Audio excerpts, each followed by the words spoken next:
அனைவருக்கும் இனிய காலை வணக்கம். குட் மார்னிங் ஆதித்யன்ஸில் உங்களை வரவேற்பது ஆர்கே. தமிழ்ல சொல்லுவாங்க, மாதா பிதா குரு தெய்வம்னு சொல்லுவாங்க. இந்த பிரபஞ்சம் நமக்கு அன்னையை அறிமுகப்படுத்துது. அன்னையினுடைய கடமை தனது தந்தையை அறிமுகப்படுத்துவது.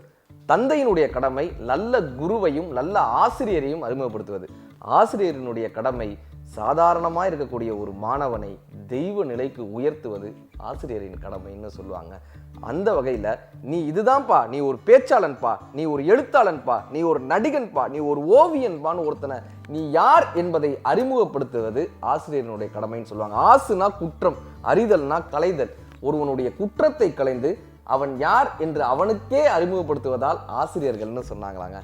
அந்த வகையில் நம்ம ஊர் ஹீரோ என்று பாராட்டப்பட்டவரும் அறிவுச்சுடர் விருது என்ற விருதை பெற்றவருமாக சிறந்த ஆசிரியராய் விளங்கி கொண்டிருக்கிற மரியாதைக்குரிய ஸ்ட்ரீட் லைட் கோபிநாத் சார் நம்மோட இருக்காங்க. சார் வணக்கம். வணக்கம் வணக்கம். நீங்கள் ஆதித்யா தொலைக்காட்சிக்கு வந்தமைக்கு ஒரு மிகப்பெரிய ஒரு மகிழ்ச்சி சார். மாணவர்களுக்கு பிடித்த மாதிரியான முறையில் அவர்களுக்கு இங்கே பாடம் நடத்தக்கூடிய விதமாக இருக்கட்டும், இப்படி ஒவ்வொரு நுணுக்கமான விஷயங்களும் உங்களை பற்றி நிறையா கேள்விப்பட்டிருக்கோம். நம்ம சன் தொலைக்காட்சியிலிருந்தே உங்களுக்கு நம்ம ஊர் ஹீரோ அப்படின்ற ஒரு விருதையும் வழங்கியிருந்தாங்க. ஸோ நீங்கள் நம்ம நிகழ்ச்சிக்கு வந்ததுக்கு மிகப்பெரிய ஒரு நன்றி. அது என்ன சார் ஸ்ட்ரீட் லைட் கோபிநாத்? தெருவிளக்கு கோபிநாத் அப்படின்னு சொல்லி ஒரு அடைமொழியோட தான் அழைக்கப்படுறேன். எனக்கு என்ன காரணம் அப்படின்னாக்கா, தெருவிளக்கினுடைய பணி என்ன அப்படின்னா, ஒளி இல்லாத நேரத்தில் அந்த தெருவிளக்கு தான் நமக்கு வழிகாட்டுது. ஆமாம், அந்த பாதையில் ஏன் நாம் இந்த தெருவிளக்கு மாதிரி இருந்து நம்மை சார்ந்த ஒரு மக்களுக்கோ ஒரு சமூகத்துக்கோ நம்ம ஒரு ஒளியாக இருக்கக்கூடாதா அப்படின்ற அடிப்படையில் தான் என்னாலான அந்த முயற்சிகளை இந்த தெருவிளக்கு மூலியமாக பண்ணிட்டு இருக்கேன். நீங்கள் எந்த இடத்திலிருந்து வரீங்க? என்ன மாதிரியான மக்கள் உங்களை சூழ்ந்த மக்கள் இருக்காங்க? நான் வர்றது வேலூர் மாவட்டம் குடியாத்தத்திலிருந்து வரேங்க. பணி செய்யக்கூடியதும் ஒரு கிராம சூழலில் அரசு பள்ளியில் ஒரு ஆசிரியராக பணி செய்கிறேன். சிறப்பு சார். இப்போ நீங்கள் மாணவர்கள் மாதிரியே அவங்களுடைய சீருடையில் போகிறது, ஸோ மாணவர்கள்ட்ட இருந்து உங்கள்கிட்ட என்ன மாதிரியான வரவேற்புகள் வருது? முதல்ல இங்கே ஒரு கல்வியில் மாணவர் ஆசிரியர் அப்படின்ற ஒரு பாகுபாடை உடைக்கணும்னா என்னென்ன கையில் எடுக்கணும் அப்படின்றத முதல்ல தெரிஞ்சுக்கணும். எல்லாமே பார்த்தீங்கன்னா மாணவர்கள் தனி, ஆசிரியர் தனி அப்படின்னு தான் இருப்பாங்க. தொடர்ந்து நாம் மாணவர்களோட எப்போ சேர முடியும், நம்மளை மாணவன் ஏற்றுக்கிறானா அப்படின்ற ஒரு ஆராய்ச்சியிலே தான் இருந்துட்டு வரும். அதுபோல் எல்லா மாணவர்களும் ஆசிரியர் நோக்கி வரணும். அப்போது அந்த ஆசிரியர் மாணவர்களுக்கான ஆசிரியராக இருக்கணும். அதனால தான் முதல்ல என்ன பண்ண அப்படின்னாக்கா, மாணவர்கள் போடுற சீருடையோட நான் பள்ளிக்கு போக ஆரம்பிச்சேன். தமிழகத்தில் முதல்ல அந்த சீருடைய பள்ளிக்கு போட்டு போக ஆரம்பித்தா, இன்றைக்கி அரசு தொடர்ந்து 3 சீருடை மாறிடுச்சு. அந்த 3 சீருடையும் பார்த்தீங்கன்னா தொடர்ந்து நான் போட்டுட்டு தான் போயிட்டுருக்கேன். அதில் என்ன பெரிய விஷயம் அப்படின்னாக்கா, முதல் முறை நான் போட்டு போகும்போது 2 பிள்ளைங்க தூரம் பேசுறது நல்லாவே கேட்குது. நான் வண்டி நிறுத்துறேன், உடனே ஏய் சார் நம்மள மாதிரி வந்துட்டாரா அப்படின்னு சொன்னாங்க. அது அந்த பிள்ளைங்க என்னை ஏற்றுக்குனாங்க அப்படின்றத எனக்கு உணர்த்துச்சு. அது பெரிய மாற்றமே வந்தது மாணவர்கள்கிட்ட. அதே போல் டிஎல்எம் சொல்கிறாங்க இல்லையா, டீச்சிங் லேர்னிங் மெட்டீரியல் அப்படி சொல்லக்கூடிய டிஎல்எம். இப்போ நம்ம கற்றுக் கொடுக்கக்கூடிய விஷயம் மாணவர்கள் தொடுதலின் மூலமாகவோ இல்லை பயிற்சிகளின் மூலமாகவோ அந்த டிஎல்எம்ன்றது எவ்வளோ பெரிய பங்களிக்குது? கற்றலில் மிகப்பெரிய உதவியாக இருக்கிறது இந்த டிஎல்எம் தான். ஏன் அப்படின்னாக்கா, ஒரு பாடம் நடத்துகிறோம் அப்படின்னாக்கா அந்த பாடத்தை வாய்மொழியாக நடத்துறத விட அந்த பாடத்தில் வரக்கூடிய என்னென்ன விஷயம் இருக்கோ அது மொத்தமே ஒரு காட்சி பொருளாக வைக்கலாம். இந்த காட்சி பொருள் ஒரு ஃபோட்டோவோ ஒரு சார்ட்டோவோ வைக்கிறத விட அந்த பிள்ளைங்க தொட்டு உணரக்கூடிய பொருளாக இருந்தால் இன்னும் சிறப்பாக இருக்கும். அதனால தான் என்ன பண்ணாங்க, நிறைய டிஎல்எம் செய்ய ஆரம்பித்து நம்ம வீட்டில் வேஸ்ட்டாக இருக்கக்கூடிய பொருட்களில் பயன்படுத்தி அதை பொம்மைகளாக செய்கிறது, மாணவர்கள் தொட்டு உணரக்கூடிய பொருட்களாக செய்கிறது, பிள்ளைங்க தொடர மாதிரியான பொருட்களாக தான் செய்யும். ஏன் இப்போ தமிழில் பார்த்தோன்னா இப்போ வள்ளுவரை பற்றி திருக்குறள் சொல்லுவாங்க, இல்லை ஔவையார் பாடல்கள் இருக்கும். அப்படி இருக்கும்போது நீங்கள் என்ன மாதிரி எடுத்துகிட்டு போவீங்க? இது பார்த்தீங்கன்னா அது மாடலாக செய்து வைக்கிறது ஒரு பக்கம் இருக்கும். சிலர் என்ன பண்ணுவாங்க, அந்த படத்தை காட்சியாக காட்டி இவரதான் திருவள்ளுவர்னு பண்ணுவாங்க. இதில் நான் ஒரு வித்தியாசமாக பண்ணலாம் அப்படின்ட்டு நானே திருவள்ளுவர் வேஷம் போட்டுன்னு காட்சியாக மாறி, நானே ஔவையார வேஷம் போட்டு காட்சியாக மாறிடுவேன். இதுக்காக சேலையெல்லாம் கட்ட தெரிஞ்சுக்கிறேன். அந்த மாதிரி என்ன பாடம் அந்த கதாபாத்திரம் வந்தாங்கன்னா அது போல வேஷம் போட்டு அந்த பிள்ளைங்க மத்தியில் தோன்றி பாடம் நடத்துவேன். இப்போ சமீபத்தில் முழுக்க ஆன்லைன் கிளாஸஸ் தான் இருந்தது. ஸோ ஆன்லைன் கிளாஸஸ் இருக்கிற காலகட்டத்தில் மாணவர்களுக்கும் ஆசிரியர்களுக்குமான தூரம் அதிகமாயிருச்சு. ஸோ இந்த இடைவெளியை நீங்கள் எப்படி சமாளிச்சிங்க? ஆமாங்க, இப்போ சமீபத்தில் இந்த பேரிடர் நாட்கள் இருந்தது. நான் என்ன பண்ணேன் அப்படின்னாக்கா, பிள்ளைங்களும் பள்ளிக்கு போகல, ஆசிரியர்களும் பள்ளிக்கு போக முடியல, எல்லாருக்குமே உயிருக்கு பயந்து வீட்டோட தான் இருந்தோம். ஆனால் அந்த கற்றல் இடைவெளி குழந்தைகளுக்கு ரொம்ப அதிகமாகும். குறைஞ்சபட்சம் ஒரு 1.5 ஆண்டுகள் 2 ஆண்டுகளுக்கு நெருக்கமாகவே அந்த கற்றல் இடைவெளி அதிகமானது.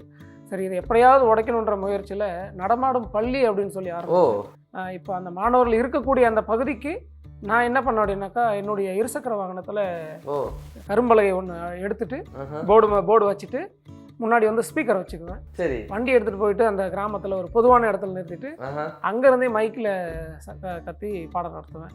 அந்தந்த பிள்ளைங்க அவங்கவுங்க வீதியில் அவங்க வாசலில் உட்காந்து படிக்கலாம்.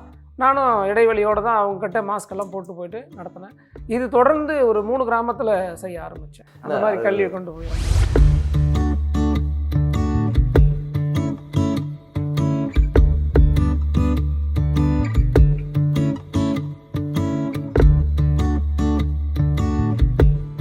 ஹாய் குட்டீஸ், வணக்கம்.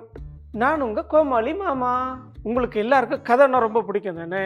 நான் உங்களுக்கு ஒரு கதை சொல்லவா? உங்களை போல ரெண்டு பேர் இருந்தாங்க. அதில் ஒருத்தன் பேர் இனியன், இன்னொருத்தன் பேர் அமுதன். இந்த 2 பேரும் என்ன பண்ணுவாங்க தெரியுமா?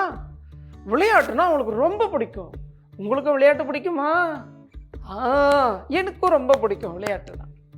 இவங்க 2 பேரும் பந்து வச்சு நல்லா ஓங்கி உதச்சி விளையாடுவாங்க. அவங்க அம்மா அவங்கள கூப்பிட்டு, ஏய் இனியன், அமுதன், விளையாடிட்டு சீக்கிரம் வாங்க அப்படின்னு சொல்லிட்டு போயிட்டாங்க. இந்த இனியன் அமுதனும் விளையாடுறதுக்கு ஓடுறாங்க. ஆனால் அவங்களால வேகமாக ஓட முடியல. ஏன் தெரியுமா? அவங்க ஓடுறது நிலாவில். இந்த கதை எங்கே நடக்குது தெரியுமா? நிலாவில் நடக்குது. அப்போது பூமியில் யாருமே வாழ முடியல. எல்லாருமே நிலாவுக்கு போயிட்டாங்க. நிலாவில் பெரிய பில்டிங். அந்த பில்டிங்கில் தான் எல்லாருமே வாழ்கிறாங்க. நிலாவில் எப்படி இருப்பாங்க தெரியுமா? தலையில் ஒரு ஹெல்மெட் போட்டுட்டு நல்லா கனகனமாக ட்ரெஸ்ஸு மாட்டிட்டு நடப்பாங்க. எப்படி நடப்பாங்க? மெதுவாக தான் நடக்க முடியும். நம்மளை மாதிரி வேகமாகலாம் ஓட முடியாது. அப்படி அவங்க விளையாடுறதுக்கு போனாங்க. ஆனால் அவங்க எங்கே விளையாடணும் தெரியுமா? வட துருவத்தில் தான் விளையாடணும்.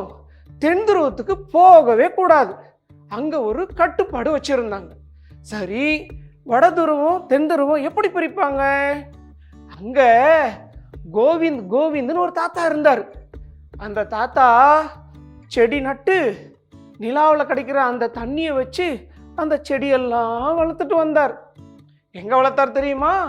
அந்த வட துருவத்துக்கும் தென் துருவத்துக்கும் இடையில பார்டர் இருக்கு இல்லையா, அங்கே தான் வளர்த்தார். நம்ம ஊரில் செடி எப்படி வளரும்?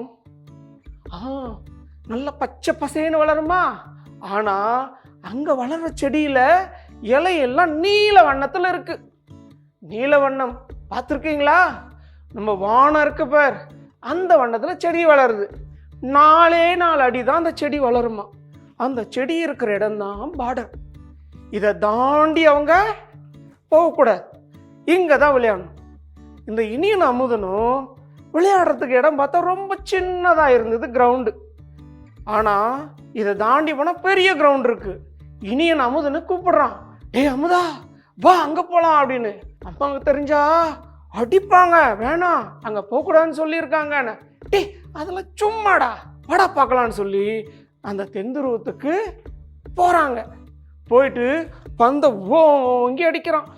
பந்து வேகமாக போல மெதுவாக தூரம் போய் விழுந்துச்சு. உடனே அவங்க கழுத்தில் ஒரு மிஷின் இருக்குது. அது என்ன மிஷின் தெரியுமா? Alarm machine. அவங்க இந்த துருவத்துலேருந்து அந்த துருவத்துக்கு போயிட்டா அதில் ட்ரைன் ட்ரைன் ட்ரைன் ட்ரைன் ட்ரைன் ட்ரைன் சத்தம் வந்துகிட்டே இருக்குமா. இதுதான் அலாரம். அவங்க போன உடனே அலாரம் அடிக்க ஆரம்பிச்சிருச்சு. இனியா நாங்கள் அம்மா ஃபோன் பண்ணுறாங்க, ஏய் இனியா எங்கே இருக்க, சீக்கிரம் வா, 5 நிமிஷத்தில் நம்ம இங்கேருந்து காலி பண்ணணும்மா, விஞ்ஞானி சொல்லிட்டாங்க, சீக்கிரம் ஓடிவான்னு சொல்கிறாங்க. இனியும் அமுதனும் பந்தை ஓங்கி உதைச்சாங்க இல்லையா, அந்த பந்தை எடுக்கிறதுக்கு போயிட்டே இருக்கிறாங்க. அந்த பந்தை எடுக்கிறதுக்குள்ள பந்து பக்கத்தில் ஒரு பெட்டி இருந்ததாம்.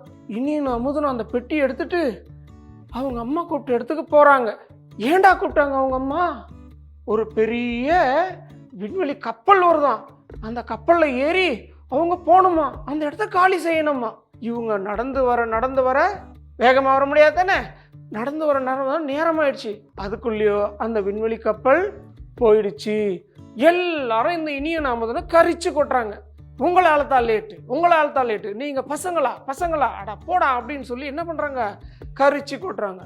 திடீர்னு நாங்க வேணும்னு லேட் பண்ணல, இந்த பெட்டி அங்க இருந்தது, இதுல ஏதோ ஒரு ஒளி வந்துட்டே இருக்கு பாருங்கன்னு சொல்லி அந்த விஞ்ஞானி கிட்ட கொடுத்தாங்க. அந்த பெட்டியை திறந்து பார்த்தா சந்திராயன் 2ன்னு எழுதியிருக்கான்.